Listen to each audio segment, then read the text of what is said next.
पग पग पर है संग तुम्हारे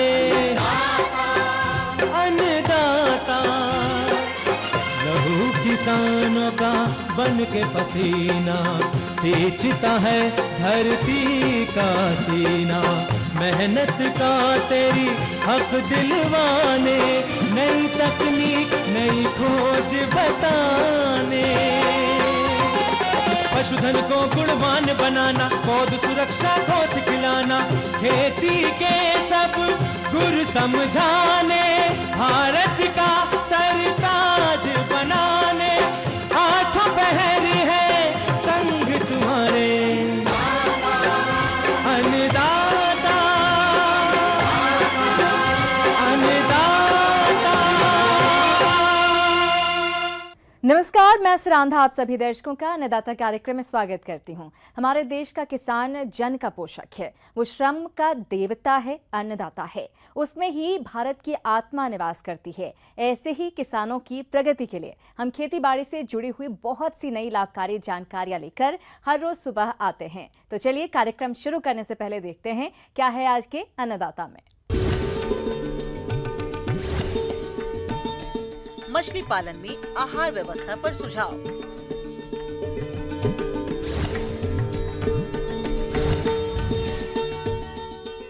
गन्ना की खेती पर जरूरी सुझाव।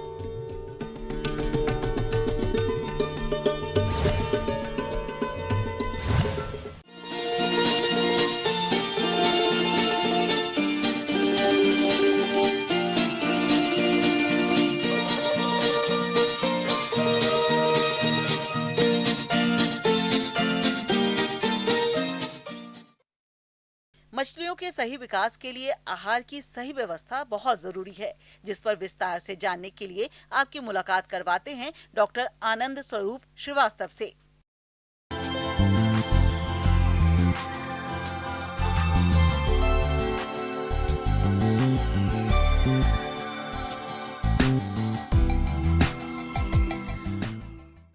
देखिए मत्स्य पालक भाइयों, आपने बरसात में जुलाई से लेकर के अगस्त या सितंबर महीने तक आपने मछली के बच्चों का संचय किया होगा।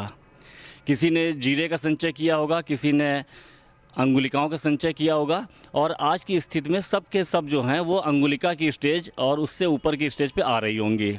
ऐसे मौसम में ये हो जाता है कि पहले बच्चे बहुत छोटे होते हैं, अब वो धीरे धीरे बढ़वार लेने लगते हैं, और सर्दी का मौसम शुरू होने पे जब तापमान गिरने लगता है तो मछलियों की बढ़वार इस समय थोड़ी ठीक हो जाती है, और जब तापमान बहुत ज़्यादा गिर जाता है तब उनकी बढ़वार फिर प्रभावित हो जाती है, रुक जाती है।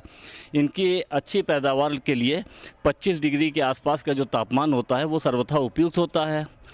तो ऐसे मौसम में हमको इनको भोजन किस प्रकार का दिया जाना चाहिए, इसके बारे में बड़ा ध्यान देने वाली आवश्यकता होती है। मछली पालन से जुड़े किसान जाड़े में मछलियों के आहार पर अधिक ध्यान दें। इस समय तापमान गिरने के कारण मछलियां आहार लेना कम कर देती हैं। ऐसे में अधिक आहार देने से तालाब दूषित होने लगता है, जिससे तालाब में ऑक्सीजन की कमी तो होती ही है, कई बीमारियां भी पनपने लगती हैं।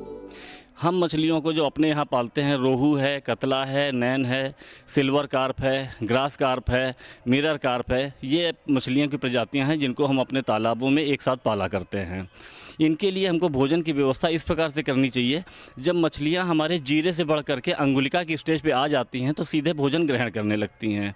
इसके लिए चावल का कना और सरसों की खली, इसको वज़न के हिसाब से बराबर मात्रा में ले लेना चाहिए। जैसे 1 किलो आपने चावल का कना लिया तो 1 किलो आप सरसों की खली लीजिए। 100 किलोग्राम संतुलित आहार बनाने के लिए उसमें चावल का कना 45%, सरसों की खली 45%, हड्डी का चूरा 6%, खनिज लवण 2% और नमक 2% लेकर मिश्रण बनाएं। इसको किसी बाल्टी या टब में भिगो दीजिए। भिगोने के बाद जब ये पूरा फूल जाए तो अगर आपके पास किसी डलिया में दे रहे हैं तो डलिया में इनके लड्डू बना करके रख दीजिए।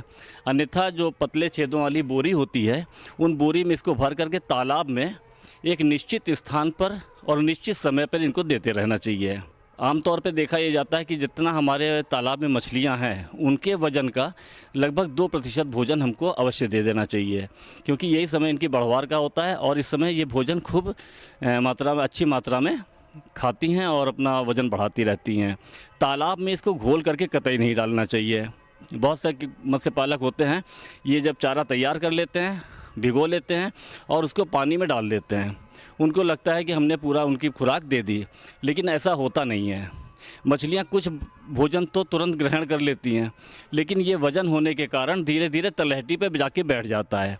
ये भोजन फिर जब तलहटी में बैठ जाता है तो मछलियों को नहीं प्राप्त हो पाता है, क्योंकि मछलियाँ जो हमने रोहू, कतला, नैन आदि बताई हैं, ये पानी की तीनों सतहों पर रहती हैं, ऊपर, बीच की और नीचे की सतहों पर। जो नीचे की सतह की मछली होती है नैन, वो तो थोड़ा बहुत पा जाती है, लेकिन तुरंत ही ये मिट्टी में मिल जाता है तो डिकम्पोज होने लगता है, सड़ने लगता है। सड़ने के बाद जब ये है तो हानिकारक गैसों के रूप में परिवर्तित होकर के तालाबों में वो गैस वो उत्पन्न करने लगता है, जो कि जहरीली होती है। तो हमारा भोजन बर्बाद भी ना जाए, सड़ भी ना जाए और हानिकारक गैसें ना करे, इसके लिए हमको उनको किसी बोरी में या किसी डलिया में रख करके पानी के ऊपर देना चाहिए। इसके बाद हमको ये ध्यान देना चाहिए कि पहला भोजन जब हमारा ख़त्म हो जाए तभी हमको दूसरा भोजन देना चाहिए। दूसरी बात जो ध्यान देने योग्य होती है कि समय का बड़ा महत्व होता है। मछलियाँ इतनी समझदार होती हैं कि जब आप निश्चित समय पे निश्चित भोजन एक जगह पे आप देते हैं तो उस समय जब आपका भोजन देने का समय होता है तो सारी मछलियाँ आ करके उसी जगह के इर्द गिर्द घूमती रहती हैं और जैसे आप भोजन देते हैं तो उसको ग्रहण करना शुरू कर देती हैं। अगर किसी प्रकार से आपको ये लगे कि मछलियाँ भोजन नहीं उठा रही हैं या कम उठा रही हैं तो भोजन देना बंद कर दीजिए और सबसे पहले उनको देखिए कि उनके ऊपर क्या रोग लगने लगा, क्योंकि मौसम का जब परिवर्तन होता है तो रोगों की संभावना भी ज़्यादा हो जाती है। अगर ऐसी बात आती है कि भोजन नहीं उठा रही हैं और मछलियां पानी की उस सतह के पास आकर के अपने शरीर को किनारों पर रगड़ रही हैं या असामान्य गति से पानी के ऊपर वो हलचल कर रही हैं, तो समझ लीजिए कि उनके अंदर कोई ना कोई बीमारी का प्रकोप होने वाला है या हो रहा है। ऐसी स्थिति में कुछ चूने का मात्रा को आप तालाब में डाल दीजिए और उसके बाद मत्स्य वैज्ञानिक को पता करके उनसे तकनीकी सलाह ले करके जो आपको सलाह बताएं उसके अनुसार आपको उनका इलाज करना चाहिए। किसान भाइयों, अभी तक आपने खेती बाड़ी से जुड़ी हुई कुछ उपयोगी जानकारियां देखी। अब लेते हैं एक छोटा सा ब्रेक, जल्द ही लौटेंगे और कार्यक्रम में आगे भी है खेती बाड़ी से जुड़ी हुई महत्वपूर्ण जानकारियां। बने रहिए हमारे साथ।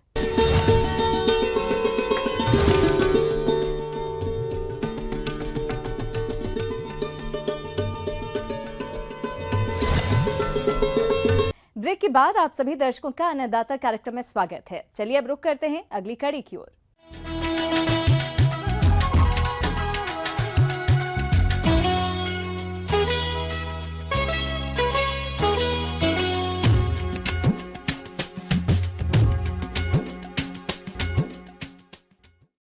गन्ना की बुवाई इस समय बहुत से किसान करते हैं, क्योंकि इस समय की गन्ना की उपज फरवरी मार्च वाली गन्ना की तुलना में अधिक होती है। तो किसान भाइयों, गन्ना की खेती में जो सबसे जरूरी बातें होती हैं, उस पर चर्चा करने के लिए हमारे बीच मौजूद हैं डॉक्टर राघव ठाकुर।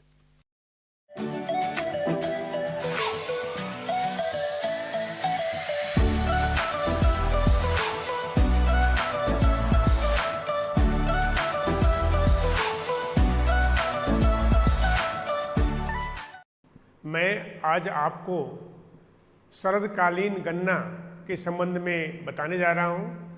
आप सभी जानते हैं शरदकालीन गन्ना की खेती करने का समय अब आने ही वाला है। यह अक्टूबर नवंबर में खास करके बुआई की जाती है और यह अगेती धान फसल काटने के बाद या मक्का फसल या मूंगफली फसल या सोयाबीन के बाद यह गन्ना की खेती की जाती है। और मैं कहूँगा कि इसमें सर्वप्रथम आप खेत का चुनाव, क्योंकि गन्ना जो है अपने क्षेत्र में एक साल का फसल है, करीब 12 महीना इसको तैयार होने में लगता है और इसके लिए जो खेत का चुनाव होना चाहिए वैसा खेत जिसका जल धारण क्षमता अच्छा हो, मतलब मिट्टी थोड़ी सी भारी होनी चाहिए। वैसे यह हल्की मिट्टी में भी गन्ना की खेती की जा सकती है, लेकिन उस अवस्था में आपको पानी सिंचाई आपको ज़्यादा से ज़्यादा देना पड़ेगा। और इसमें सबसे मुख्य बिंदु है कि गन्ना के खेत की तैयारी, तो आप एक गहरी जुताई करके आप 2-3 बार हैरो चलाकर खेत अच्छे तरह से तैयार कर सकते हैं। इससे अच्छी तैयारी हो जाती है। गन्ना फसल की पकने की अवधि लंबी होने के कारण उर्वरकों की आवश्यकता भी अधिक होती है, इसलिए गन्ने में urea 650 kilogram, single super phosphate 500 kilogram और म्यूरेट ऑफ पोटाश 100 किलोग्राम मात्रा प्रति हेक्टेयर की दर से प्रयोग करना चाहिए, जिसमें से सिंगल सुपर फास्फेट तथा म्यूरेट ऑफ पोटाश की मात्रा बुआई के समय प्रयोग करें और यूरिया की मात्रा को 4 बराबर भागों में बांटकर क्रमशः 30, 90, 120 तथा 150 दिन की अवस्था पर प्रयोग करने से गन्ना की फसल से अच्छा उत्पादन प्राप्त होता है। किस्म, खास करके किस्म जो होते हैं 2 तरह के होते हैं, क्योंकि गन्ना से चीनी भी बनता है, गन्ना से जैगरी जिसे गुड़ कहते हैं गुड़ भी बनता है, गन्ना आपको चूसने के काम में भी आता है। आमतौर पर गन्ना के जो वैरायटी हैं बीओ सीरीज का अच्छा माना गया है। बीओ 90 है, बीओ 102 है, बीओ 92 है। इसका सिलेक्शन करके आप अच्छा से अच्छा आमदनी प्राप्त कर सकते हैं।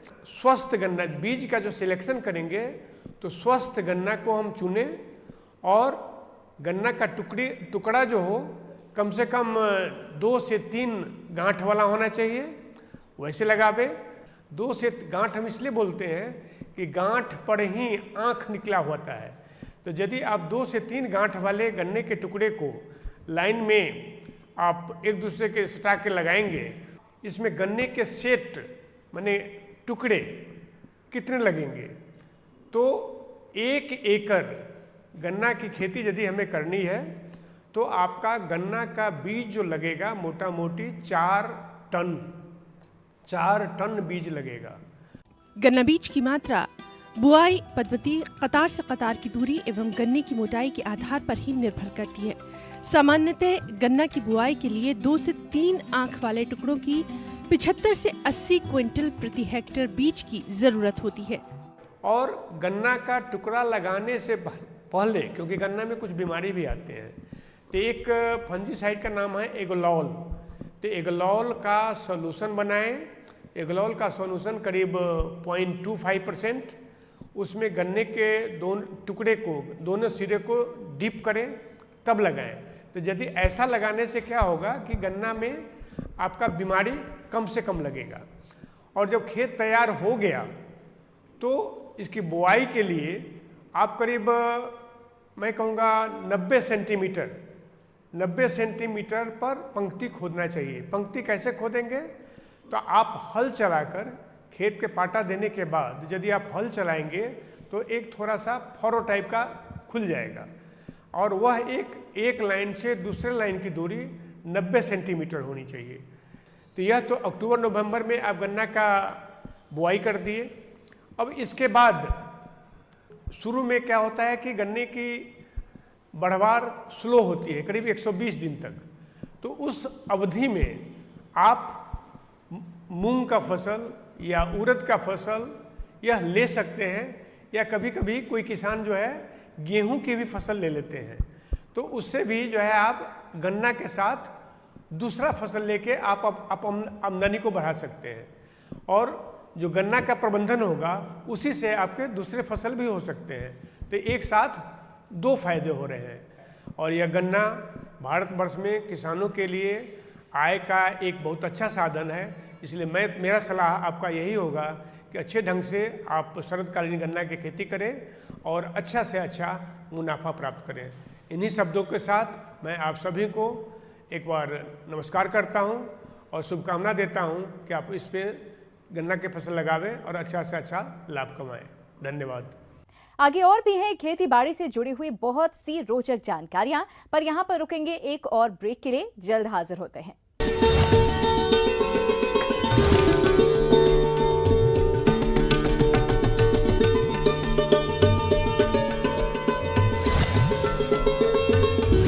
ब्रेक के बाद एक बार फिर आप सभी का अन्नदाता में स्वागत है। बढ़ते हैं अगली प्रस्तुति की ओर।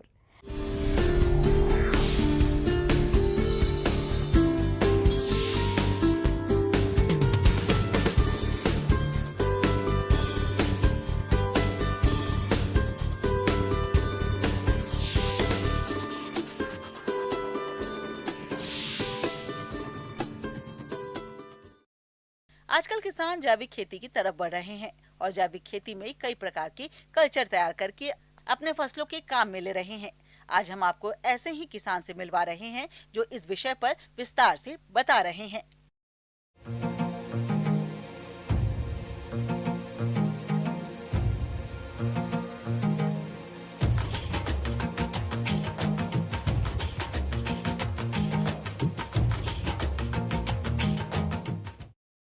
जैसे जैसे हम जैविक खेती की तरफ बढ़ते जाते हैं वैसे वैसे हमें अलग अलग तरह के जीवाणु और फंगस बैक्टीरिया आदि की आगे से आगे जानकारी मिलती जाती है।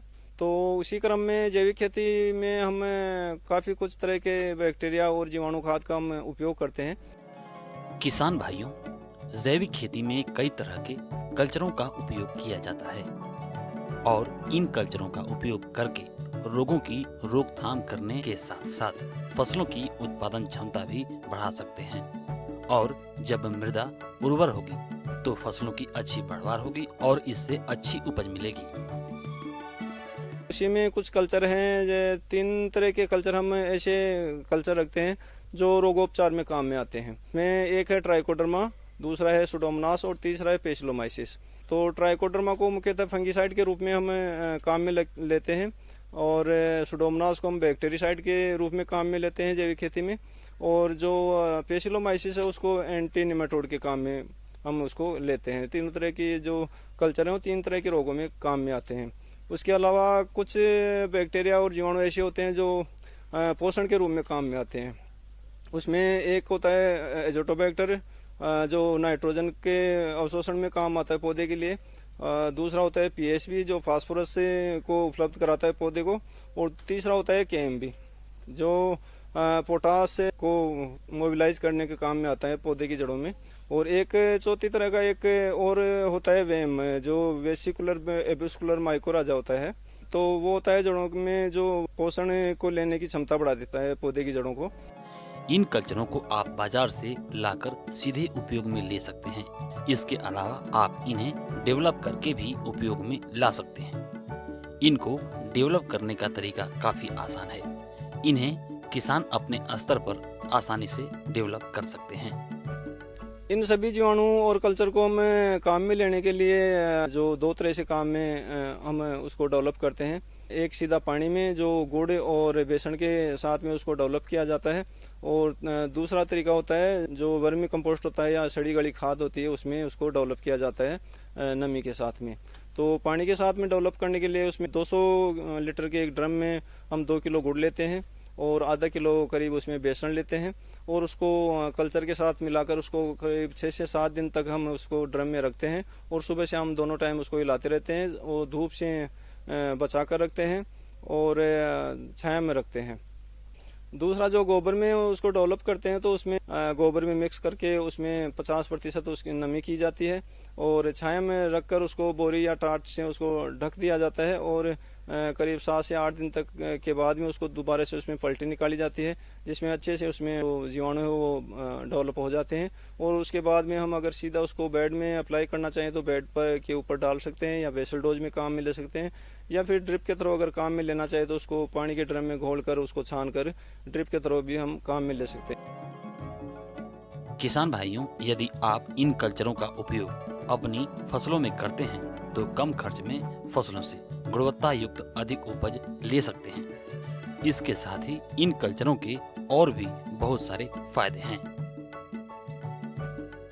इसका एक सबसे बड़ा फायदा यह हो जाता है कि हमें जो रासायनिक दवाइयाँ हैं उससे हमें बचाता है। जो हमारा उत्पाद होता है वो शुद्ध होता है, उसमें किसी तरह का रासायनिक दुष्प्रभाव नहीं होता है, और खाने वाले के ऊपर उसका किसी तरह का कोई साइड इफेक्ट या किसी तरह का रासायनिक दुष्प्रभाव उसमें नहीं आता है। और कि जो रिजर्व उसको रखने की, प्रोडक्शन को रखने की जो क्षमता है वो भी उसमें बढ़ जाती है क्योंकि वो शुद्ध रूप से जैविक होता है। और दूसरा सबसे बड़ा फ़ायदा ये हो जाता है कि उसका जो बाज़ार मूल्य है वो अन्य रासायनिक जो उत्पाद होते हैं उसके बजाय हमें करीब 1.25 से 1.5 गुना तक उसको हमें मिलता है, और उसका बाज़ार से हमें खर्चा भी बहुत कम वहन करना पड़ता है।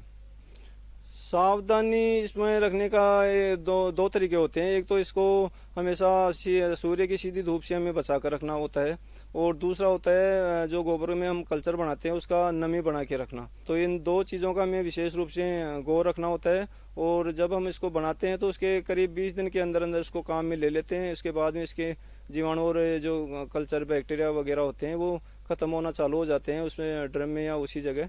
तो उसमें खेत में अप्लाई करने के बाद में अपने आप वो अपने जीवन यापन शुरू कर देते हैं और अच्छी तरह से डेवलप होते रहते हैं, और पौधे को उसमें उसका फ़ायदा भी मिलता रहता है।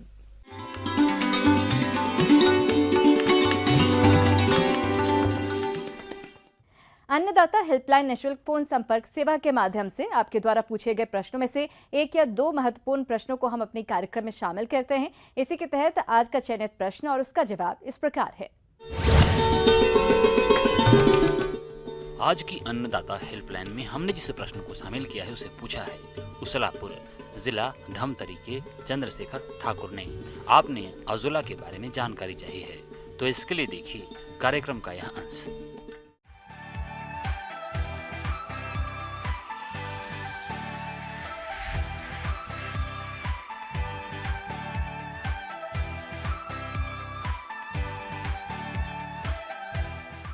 भारत जैसे विकासशील देश में जहां लगभग 2/3 किसान छोटी जोत, सीमांत और भूमिहीन हैं, वहां कृषि के पश्चात पशुपालन को ही अर्थव्यवस्था की रीढ़ माना जाता है। पूर्व में किसान अपनी कुछ भूमि का एक भाग अपने पालतू पशुओं के लिए हरे चारे की व्यवस्था हेतु उपयोग में लाते थे, परंतु आज ये स्थिति नहीं है।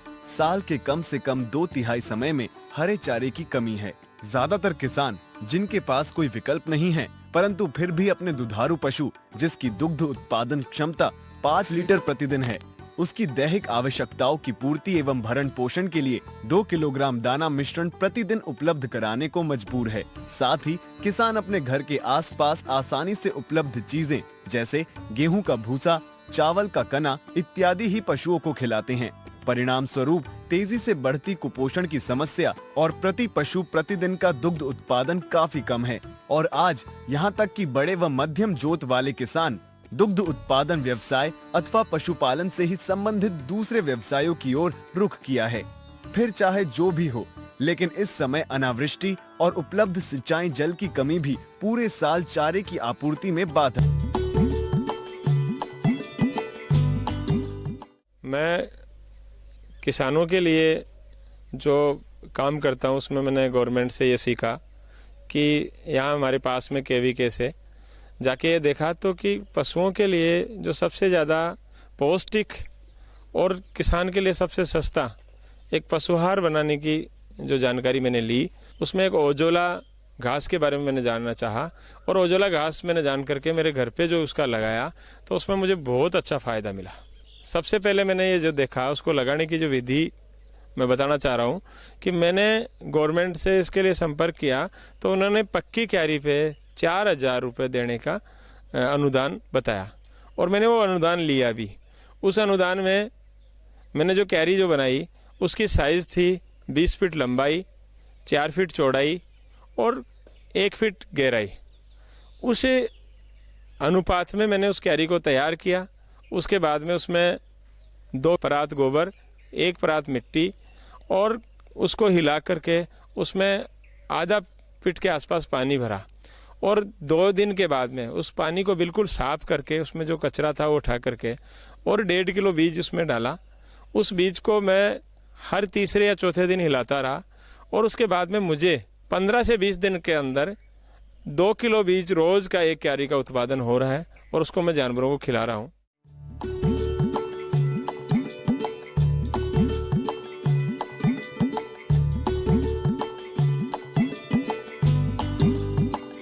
उगाने की दशा एवं क्षेत्र का चुनाव, जहां आंशिक रूप से खुली धूप और प्रतिदिन का तापमान लगभग 28 से 30 डिग्री के आसपास रहता है, अजोला के लिए आदर्श माना जाता है। शीत ऋतु में कम तापमान के परिणाम स्वरूप इसकी वृद्धि दर धीमी हो जाती है। इसी प्रकार 35 डिग्री से ऊपर का वातावरणीय तापक्रम अजोला उत्पादन क्षमता पर प्रतिकूल प्रभाव डालता है।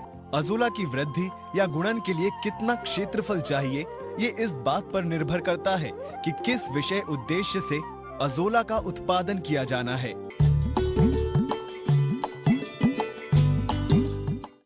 इसको सबसे बड़ी जो बात रही वो ये है कि किसान को बाहर से कुछ भी चीज़ नहीं लानी पड़ रही है।